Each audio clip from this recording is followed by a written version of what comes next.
누가복음 21장 29절에서 31절입니다. 이에 비유로 이르시되 무화과 나무와 모든 나무를 보라. 싹이 나면 너희가 보고 여름이 가까운 줄을 자연히 아나니 이와 같이 너희가 이런 일이 나는 것을 보거든 하나님의 나라가 가까운 줄을 알라. 아멘. 주님이 비유로 하신 말씀입니다. 무화과 나무와 모든 나무를 보라. 보고 배우라. 보고 깨달으라. 말씀하십니다. 무화과 나무는 이스라엘에서 흔하게 보는 나무입니다. 무화과 나무 없는데 뭐 그렇게 생각하지 마시고 나무를 우리는 생각하시면 되시겠습니다. 나무를 보면 가지에 싹이 나는 것을 보면 계절을 안다. 시절을 안다. 마찬가지입니다. 지금 나무들이 어떻습니까? 너무 살기 바빠서 나무들을 못 봤으니까 오시면서 보니까 지금 나무들은 어떻습니까? 얼마 전에 싹이 났었죠. 언제 싹이 났습니까? 봄에 났습니다. 아, 봄이구나. 아, 싹이 났구나. 근데 그 전에는 어땠습니까? 네, 겨울이었죠. 봄이 오기 전에 겨울이었습니다. 그래서 그 나무가 겨울일 때는 나무가 어땠습니까?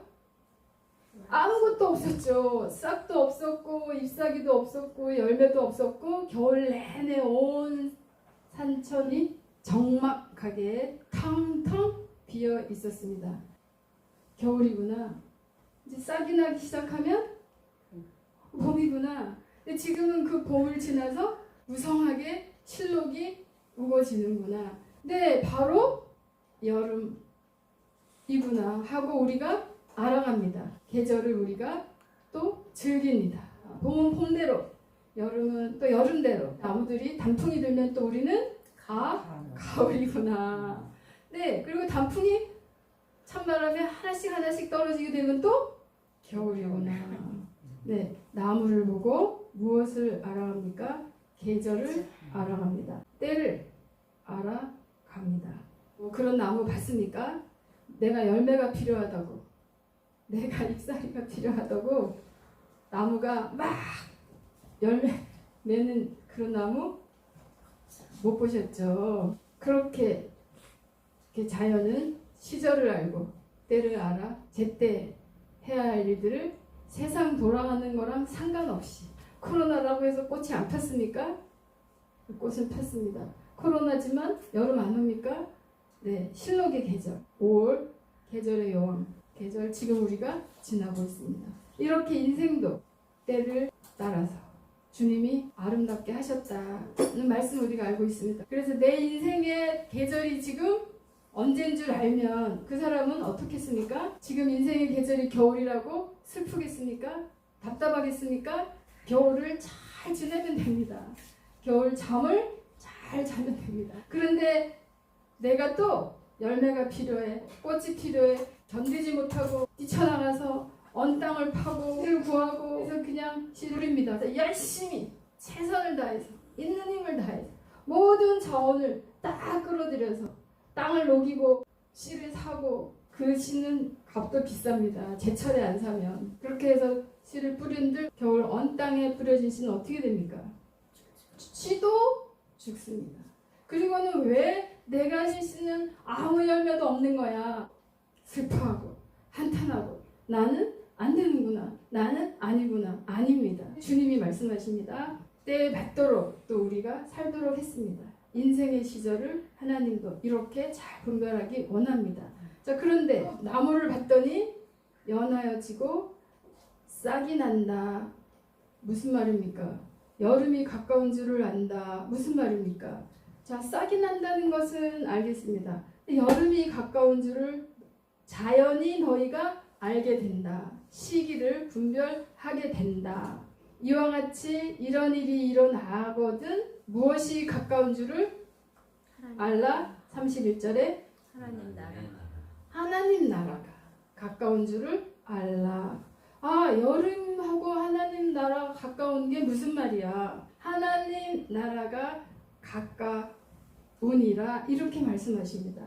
여름이 되면 하나님 나라가 가깝다 이렇게 말씀하십니다.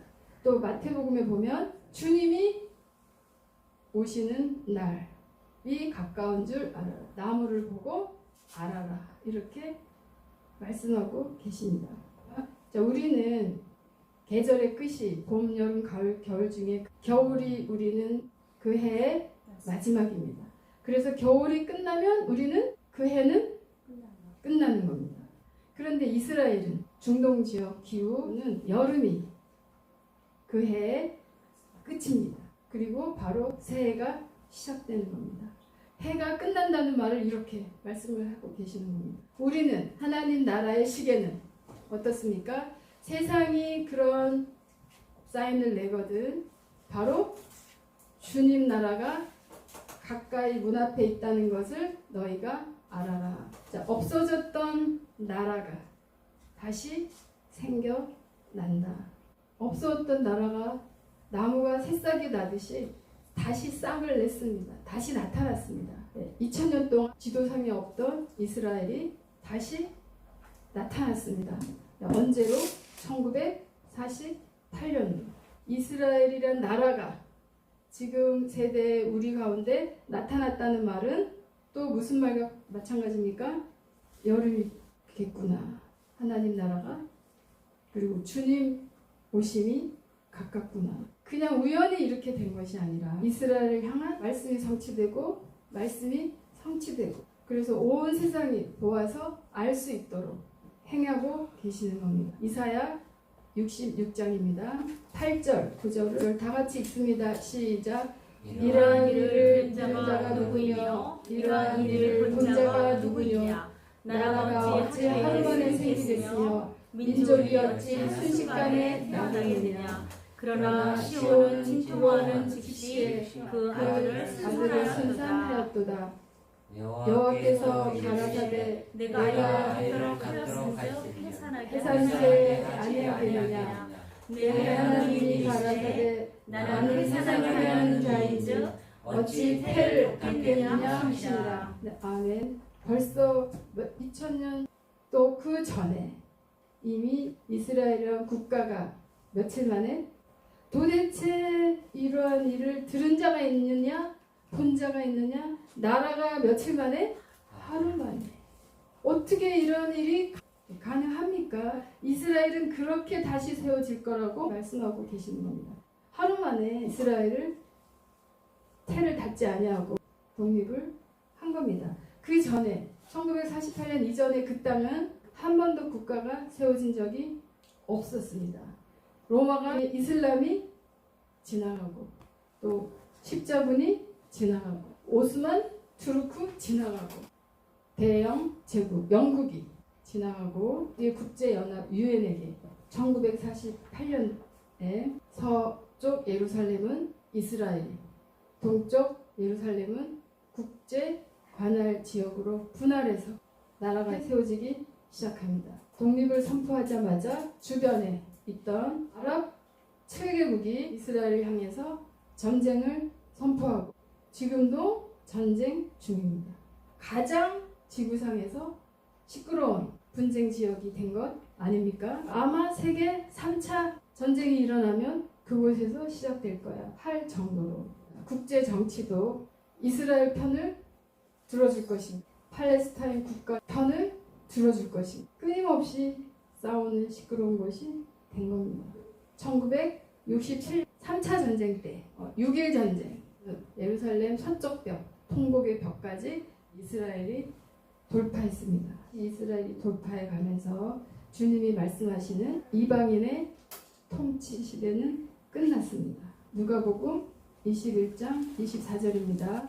다 같이 읽어보시겠습니다. 시작. 그들이 칼날에 죽임을 당하며 모든 이방에 사로잡혀 가겠고 예루살렘은 이방인의 때가 차기까지 이방인들에게 밟히리라. 네, 로마의 속국으로 있다가 로마에 의해서 멸망당한 이후에 1948년 국가가 다시 세워지기 전까지 그 지역은 이방인들이 지나가는 발에 밟히는 지역이었습니다. 이사야 62장 1절을 봅니다. 시작. 나는 나는 시온의 공의가 공의가 빛같이 빛같이 예루살렘의 구원이 햇불같이 나타나도록 시온을 위하여 잠잠하지 아니하며 예루살렘을 위하여 쉬지 아니할 것인즉. 네, 예루살렘을 향한 하나님의 마음을 우리가 볼 수 있습니다. 다시 빛처럼 햇불같이 나타나도록 예루살렘과 시온을 위하여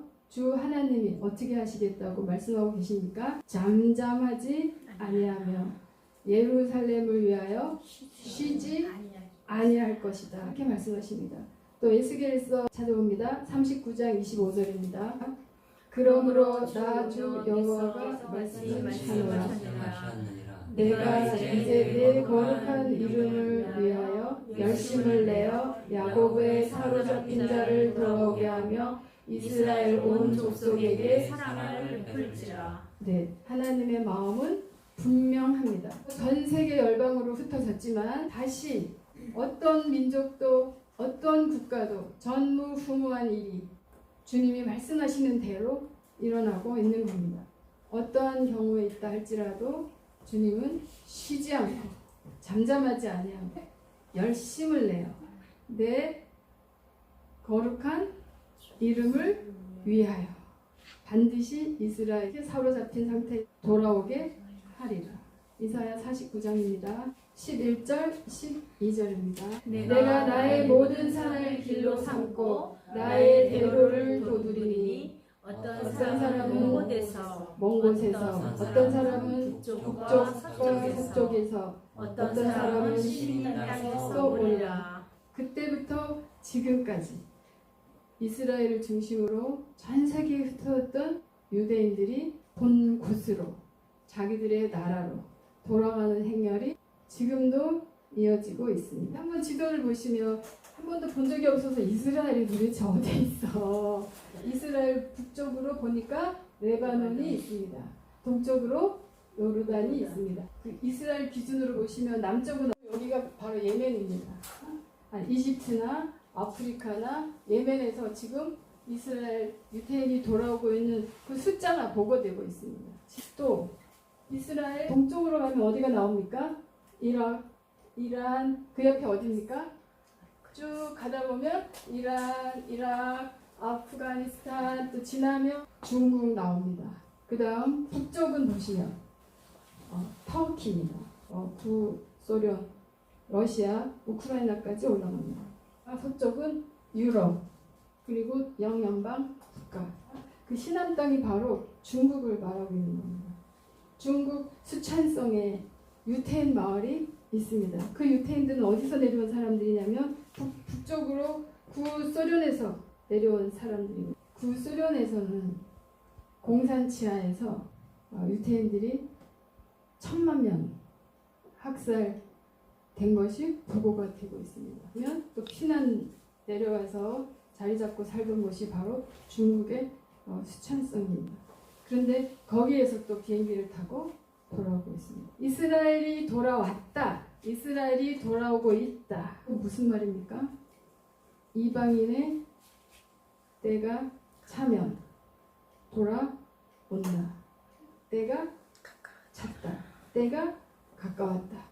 실감 나십니까? 하나님의 시간표가 그래서 우리랑 상관없는 나라인 것 같지만 하나님의 시간표가 이렇게 돌아가고 있습니다. 자, 날이 언제? 주님 오실 날. 그래서 우리가 이스라엘을 주목하고 있는 겁니다. 이스라엘을 주목하면서 하나님의 시간이 가까웠구나 준비하고 예비합니다.